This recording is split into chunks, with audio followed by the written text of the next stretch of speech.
அஸ்ஸலாமு அலைக்கும். Hi everyone, welcome back to my channel. இன்றைக்கி வந்து நீங்கள் என்ன பார்க்க போகிறீங்கன்னா, ஒரு இஃப்தார் ரெசிபி தான் வந்து பார்க்க போகிறீங்க.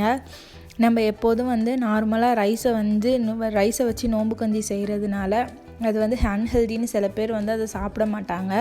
அதனால் நம்ம ஓட்ஸை வச்சு அதை ட்ரை பண்ணி பார்க்கலாம் அப்படின்னு சொல்லிட்டு ட்ரை பண்ணேன். அது நம்ம அரிசியில் செய்கிறதோட இதுவும் அந்த அளவுக்கு வந்து ஈக்குவலாக வந்து டேஸ்ட்டாக இருந்துச்சு. கண்டிப்பாக வந்து வீட்டில் ட்ரை பண்ணி பாருங்கள். இதுக்கு வந்து ஒரு டீஸ்பூன் அளவுக்கு வந்து நெய் எடுத்துருக்கிறேன். அதில் வந்து அப்புறம் வந்து பட்டை, கிராம்பு அதெல்லாம் வந்து கொஞ்சமாக வந்து ஆட் பண்ணிவிட்டு ஒரு ஆனியன் வந்து சின்னதாக வெட்டினது வந்து வெங்காயம் வந்து ஆட் பண்ணிட்டேன்.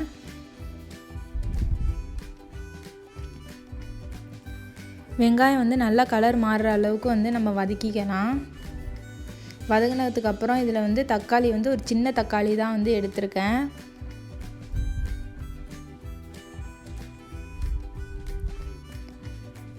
வெங்காயமும் தக்காளியும் நல்லா வதக்கிட்டு அதில் வந்து ஒரு டீஸ்பூன் அளவுக்கு வந்து இஞ்சி பூண்டு வந்து சேர்த்துருக்கேன்.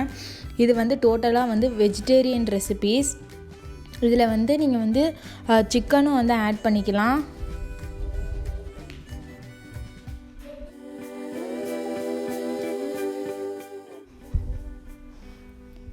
இப்போ வந்து இதில் வந்து ஒரு பெரிய பச்சை மிளகாவை வந்து 2ஆக உடச்சி ஆட் பண்ணியிருக்கேன்.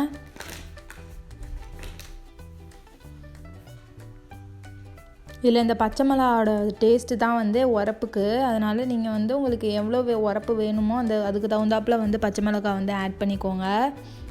இதில் வந்து இப்போ ஒரு 1/2 கப் அளவுக்கு வந்து பச்சை பட்டாணி வந்து ஆட் பண்ணுறேன். இப்போ வந்து தண்ணியை ஊற்றி இதை வந்து ஒரு 5 நிமிஷம் வந்து நம்ம கொதிக்க விட்டுருவோம். நான் வந்து ஒரு 4 கப் அளவுக்கு தண்ணி வந்து சேர்த்துருந்தேன். ஓட்ஸ் வந்து ஒரு 6 கப் அளவுக்கு 6 டீஸ்பூன் அளவுக்கு ஓட்ஸ் வந்து சேர்த்துருக்கேன்.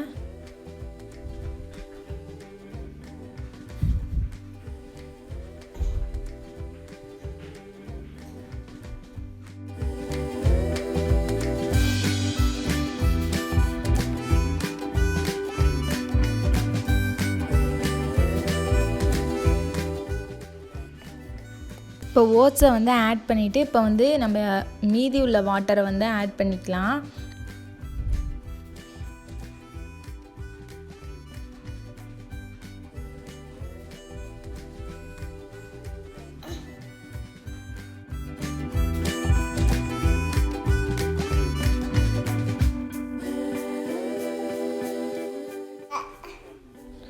இப்போ இதில் வந்து ஒரு டீஸ்பூன் அளவுக்கு வந்து உப்பு வந்து ஆட் பண்ணுறேன். ஒரு டீஸ்பூனோட கம்மியாக தான் வந்து ஆட் பண்ணியிருப்பேன். நீங்கள் உங்களுக்கு உப்பு எவ்வளோ தேவையோ அதுக்கு தகுந்தாப்பில் வந்து உப்பை வந்து ஆட் பண்ணிக்கோங்க. ஓட்ஸு வந்து ஒரு 10 மினிட்ஸ் வந்து நல்லா பாயில் ஆனால் போதும். அது வந்து சீக்கிரம் வெந்துடும். இது வந்து உங்களுக்கு செய்கிறதுக்கே டோட்டலாக வந்து 15 to 20 மினிட்ஸ் தான் வந்து தேவைப்படும்.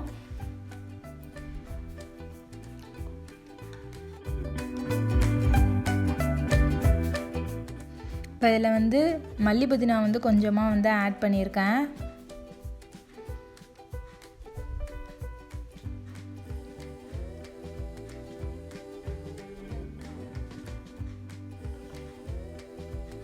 இப்போ இதில் வந்து ஒரு 1/2 கப் அளவுக்கு வந்து தேங்காய் பால் வந்து ஆட் பண்ணுறேன். நான் வந்து அந்த பவுடர் தேங்காய் பால் தான் வந்து ஆட் பண்ணுறேன். நீங்கள் வந்து ஃப்ரெஷ் ஆட் பண்ணிங்கன்னா இன்னும் நல்லா டேஸ்ட்டாக இருக்கும்.